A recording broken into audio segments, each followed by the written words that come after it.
Welcome students to our Mostly Online Teaching. My name is Rupali Gaikwad and today I am going to start with history, that is 6th ICSE history, lesson number 5, Rise of Jainism and Buddhism. In last session we have learned about the origin of Buddhism. Also we have seen about the doctrines of Buddhism. There were different doctrines of Buddhism. We have seen the 4 noble truths, 8-fold paths, 4 noble truths we have seen. So what was the cause of rise of Buddhism? The doctrines which were there, where the people were treated, there was a brotherhood. Then we have seen about the ahimsa and these different things we have seen in the doctrines of Buddhism, which were followed by the Buddhist people, the Buddhism. Then we have seen the 8-fold path. This is all about we have learned in the last session. Now here we are going to see what was the impact of Buddhism on the society. We'll just see through that. We'll just go through our slide and understand more about it. Let's go through our slide. Impact of Buddhism. Impact on religious life. Buddhism challenged Hinduism. The costly rituals, rigid caste system and sacrifices gradually decreased.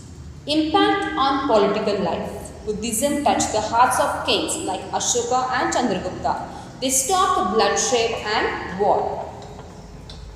Now here, the religion, the impact on religious life was a great impact. Here they saw that each and every religion people were accepted. There was no caste discrimination, nothing. Main caste discrimination was not there, which was accepted by the society, and that is the reason they accepted the Buddhism. That was the main impact. Secondly, no political here. The political life was here. Now here if you see, the main king Ashoka and Chandragupta, even they accepted the doctrines of Buddhism. They just went through the doctrines and they accepted the doctrines and they said that we will follow the path of the ahimsa. So earlier during the wars they used to go to the wars and they used to shed the bloods. But here once they accepted the doctrines of Buddhism, what they said, that whatever we are going to do, we are going to do it with non-violence. That was the main impact. With these 2 impacts, we will see more about the more impacts of Buddhism.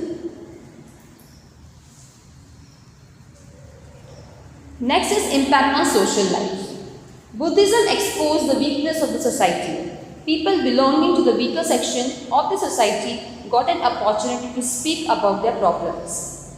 Feeling of brotherhood increased. Crime rate also decreased. The principles of ahimsa brought peace in the region. The same principles are used by Gandhiji later to fight against the British.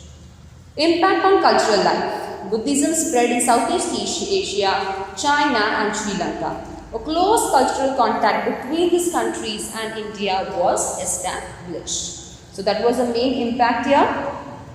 The impact was on the social life and the cultural life. Now we are seeing about the impact.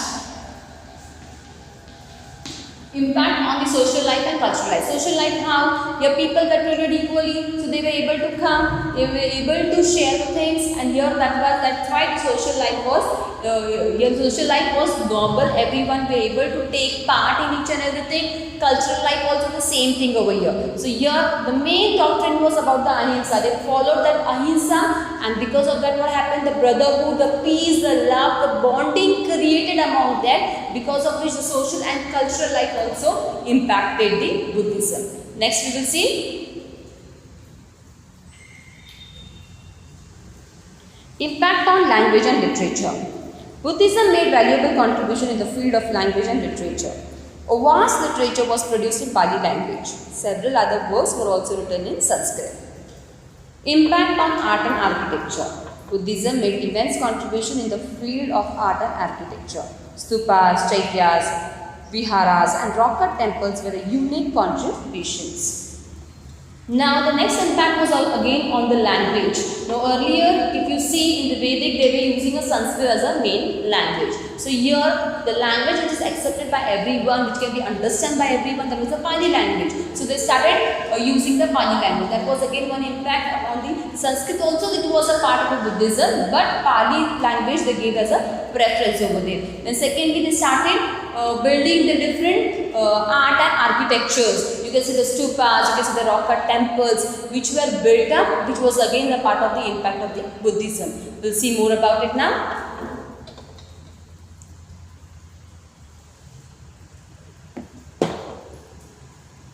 So here what we have seen more about the Buddhism language is about the main origin, how Gautam Buddha, how the Buddhism religion was originated. That was the main thing. Secondly, we have seen about the doctrines, and also we have seen the impact of Buddhism language on the society.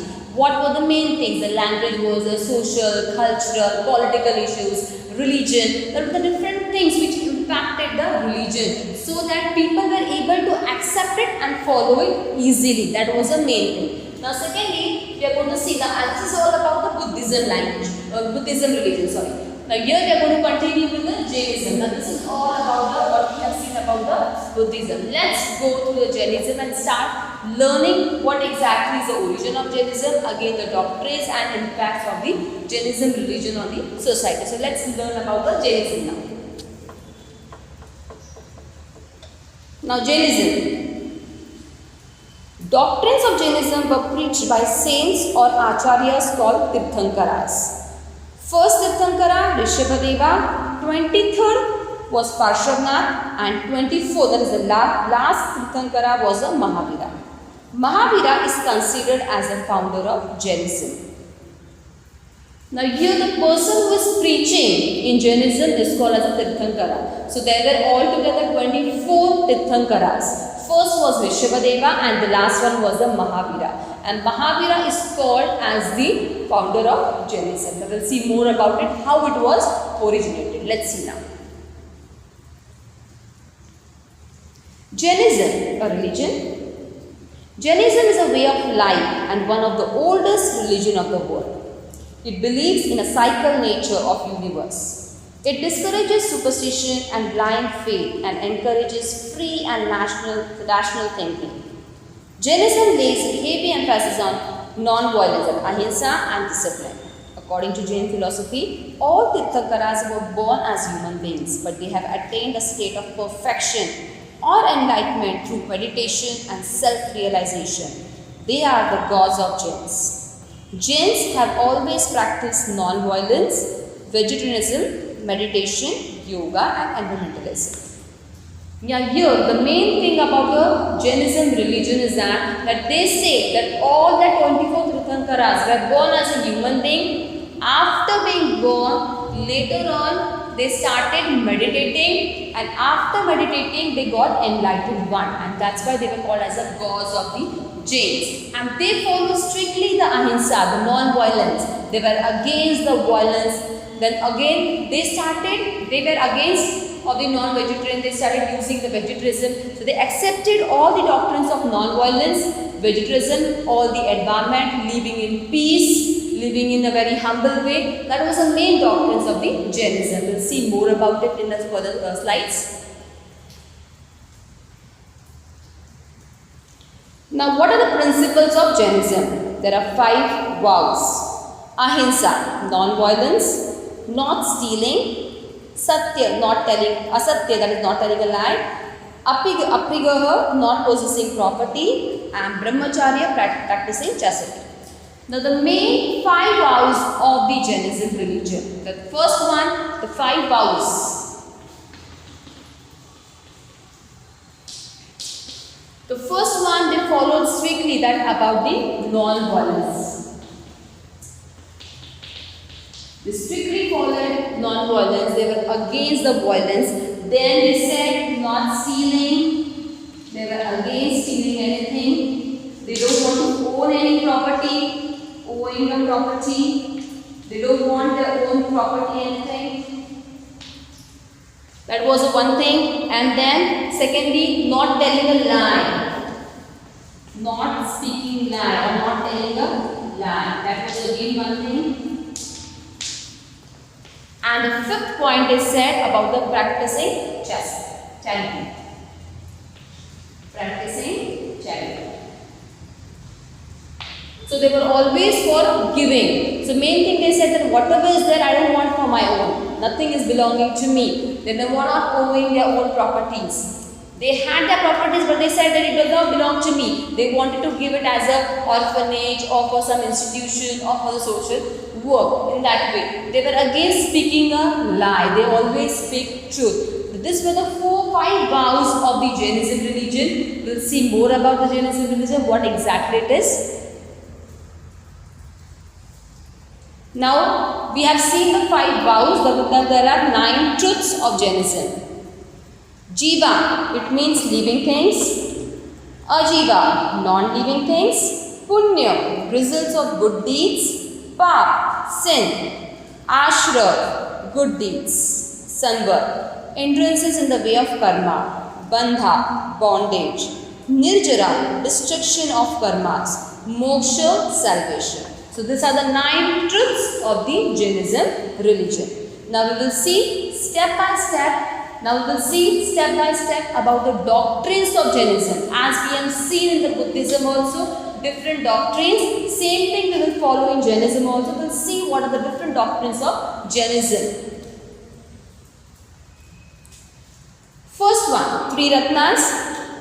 Mahavira preached that man's ultimate goal is to attain freedom from worldly bonds or to attain the moksha. It can be obtained by following 3 jewels or 3 ratnas: right faith, right knowledge and right conduct.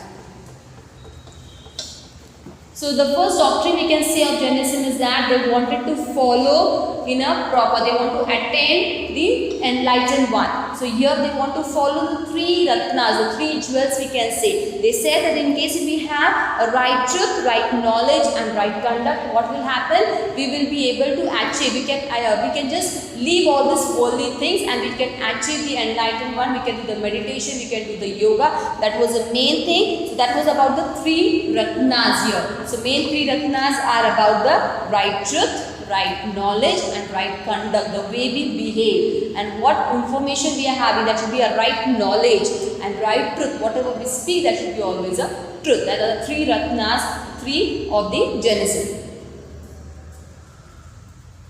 Then second is about the karma. Jains believe that one should be responsible for one's own karma and actions. They believe that only good deeds alone liberate a man from the cycle of life and death. So here Jainism religion, the doctrine is about the karma, that the way we behave, that is the main thing. So we should always behave in a proper way. We should always have our good deeds. We should not behave badly. So that karma is, they are saying that we have to be always soft spoken. Whatever we do, it should be good for others. That is the main thing. So they said in case if we behave properly, if we have a good karma, everything we will get it automatically. So karma was a main doctrine over here. We'll see the next further. Equality. Mahavira laid stress on equality between men and women. He believed that all men are equal, irrespective of caste, creed, religion, etc. All living beings from tiny insects to highest form of life should be shown compassion. So next doctrine of Jainism was that about the equality. So here they treated equally, men and women were treated equally, rich and poor were treated equally. Also they said that each and every life on the earth has to be given equal importance. Let it be an animal, let it be a small insect, each and every person should be equally treated. Let it be any living being. That was again one doctrine of the Jainism. Further we'll see. Eternal soul. Mahavira believed in immortality of the soul, that is Atma. He said that body dies but not the soul.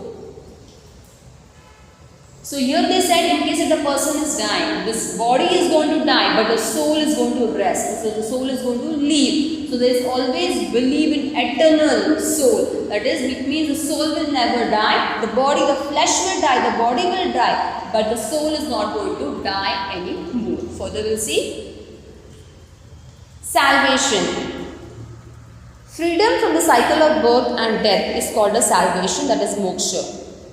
For salvation, it is necessary to practice 3 ratnas: right faith, right knowledge and right conduct. So always there's a birth and death cycle. So if the man wants the freedom from the birth and death cycle, he needs the moksha. And to follow the moksha, he has to follow the three ratnas, which we have seen in the earlier part also about the right truth, then right. Yes, the three parts are the right truth, the right faith, right knowledge and right conduct. So whatever your faith is, there should be right. The information you are having, the knowledge you are having should be right, and your main conduct should be always right. That is the three ratna which they followed very much. That is the main thing. Further we'll see. Belief in penance. Jains believed in penance, that is repentance. To die of starvation was considered a virtue. Jainism stresses on severe penance that every few people could lead such an austere life. This explains why Jainism had few followers. Now here they believed in penance, in repentance. Now for example, if any man is doing anything wrong, it becomes very difficult for that person to accept what he has done wrong. Any crime, let it be a big crime, a small thing also, if you are speaking anything wrong against anyone, and if anyone is asking you, have you spoken? No, I have not done it. So it is very difficult to repent. That is a very thing, that was a very hard rule actually, belief in penance. They believe that whatever we are doing, we have to repent, we have to ask for the forgiveness. That was the main thing, so that was a very difficult, and because of this point, because of this especially doctrine, there were many few followers of the Jainism, because it was very difficult for the human people to repent, to accept their mistakes and again not following the same thing. So it was very difficult. Because of that reason, the few followers only were behind the Jainism religion. Further we'll see. Growth of vernacular languages. Major portion of Jain literature was written in Prakrit. Mahavira preached in Ardha Magdi in order to make it easy for the people to understand his teachings. It also had an impact on Kannada literature in the south. Now here the impact of Jainism was that about the language. So here they started preaching in such a language which will become easy for the people to understand. So Prakrit was one of the languages, and Ardha Magdi was again one part, and then later on the Kannada people also in the south, they were able to understand it. So that was the main thing. The impact of the language also was there because of this Jainism increase. Further we'll see. Art and architecture. Jains erected stupas, rock-cut temples and caves. Examples: Ellora Caves, Aurangabad. Temples of Mount Abu, Rajasthan are some of the best examples of Jain architecture. Statue of Gomatswara at Shravan Belgola in Karnataka is another example of their skill in sculpture. So if you see their art and architecture, even that is in fact, you can see the beautiful temples which are built by Jain people, the rock-cut temples and the caves which are done. That is again the impact, one of the impacts. Religion. Jains were the first to make ahimsa a rule of life. Feelings of brotherhood, peace prevailed. Crime rate also gradually decreased. Gandhiji gave back to the Indians the pride in their own culture. He stressed on satya and ahimsa in all the actions. So here again the impact was there again as they were following ahimsa. So automatically the brotherhood, the love, the bonding, the unity came in that religion. So if you know, even Gandhiji, he followed the rule of non-violence, the ahimsa, which he took the doctrines from the Buddhism and Jainism, which was followed, and because of which we got the independence for our India. So even that has impact. Even Gandhiji, he accepted that ahimsa doctrine, and accordingly we were able to get the independence. That is a very main important, ahimsa was the main important in the Jainism group. Social impact and welfare of mankind. Teachings of Mahavira led his followers to pay more attention to the humanitarian services. They opened schools and colleges, they built inns for the benefits of the travelers. So Jainism, they had many social welfares. They started building their different hostels and different institutions, schools, hospitals. So you can see now also there are many Jain people, they are having their different institutions and the social welfare institutions they have, where many people they can go and they can use it accordingly. For example, if any person is not feeling well, if he goes there, they have some concessions for the people who are not able to afford the money for the treatment or whatever it is. So accordingly they are affording that also. So in the social welfare also they are taking a great part in the social welfare people.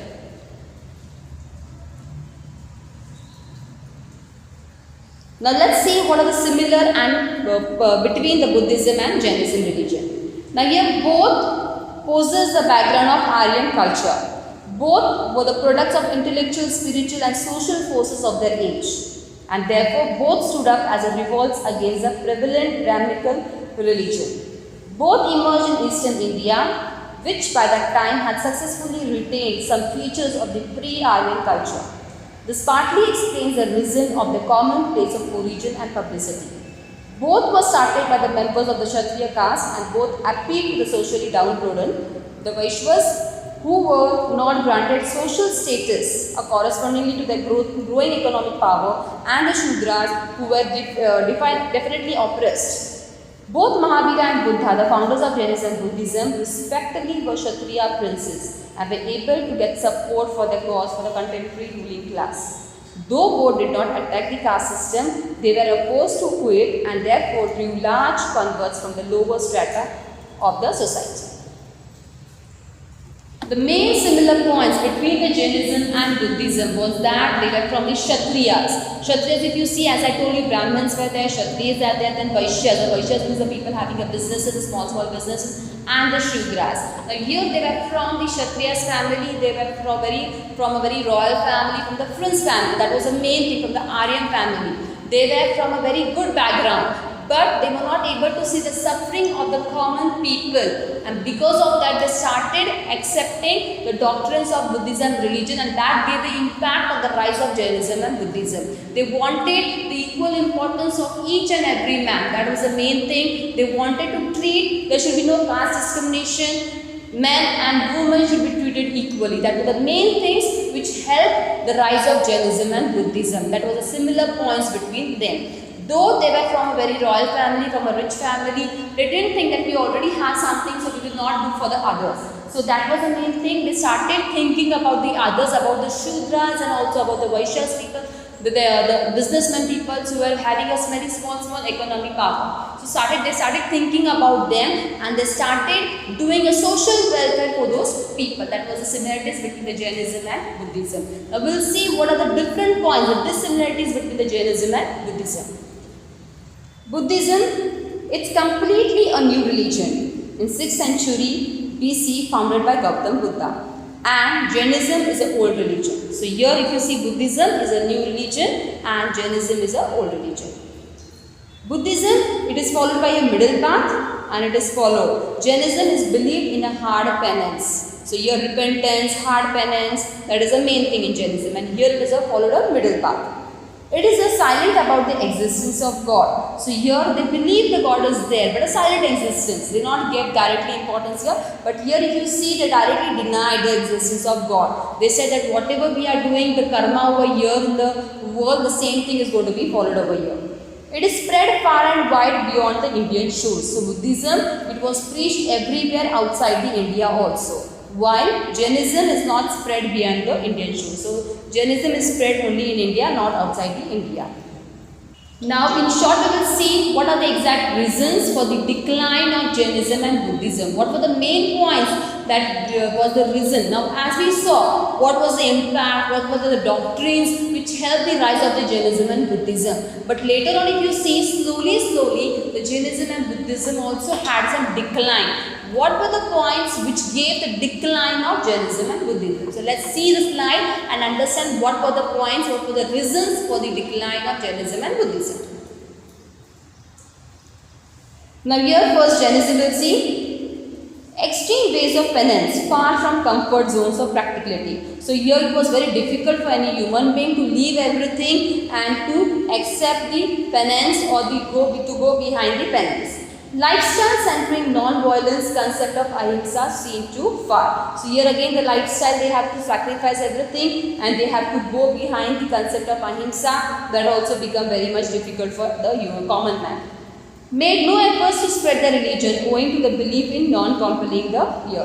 Now here it is said that they have not taken too much effort to spread the religion. They just followed the doctrines, but they have not taken the extra effort to spread it. Buddhism shift from language Pali to Sanskrit. Earlier they started the Pali language, but later on again they shifted to the Sanskrit language, which was again an impact on that.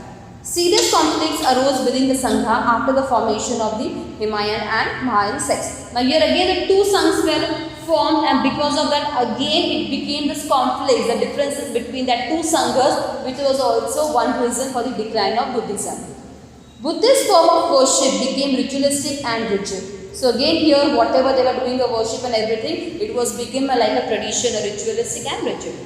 Corruption practices among monasteries with the time. Slowly the monks, the monasteries, they started corrupting. They started taking the money for doing anything, and accordingly that was a corruption which also practiced, which was a decline of Buddhism. Attack of Hunna and Turk invaders. Now here the common points here. Hinduism weakened the popularity of both Buddhism and Jainism.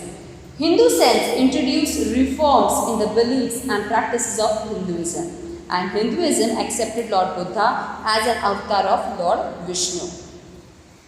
So here if you see, the decline of Jainism and Buddhism was there, and later on the Hinduism what they did, they accepted the Gautam Buddha as a Lord Vishnu avatar. So again because of that what happened, the Buddhism people, the people who accepted the Buddhism religion, they got impacted with the Hinduism, and they again went back to the Hinduism religion. So that was the impact, the decline of the Jainism and Buddhism religion in the social people, in the common people over here. So this is all we have learnt about this session. In these two sessions we have learnt about the origin of Jainism and Buddhism. We have seen the doctrines, we have seen the impact, and we have seen the decline, the reason behind the decline of the Jainism and Buddhism religion. This is all about the lesson, about this history chapter. For your home assignment, go through the chapter, read the chapter very much carefully. Read the lesson. Thank you very much.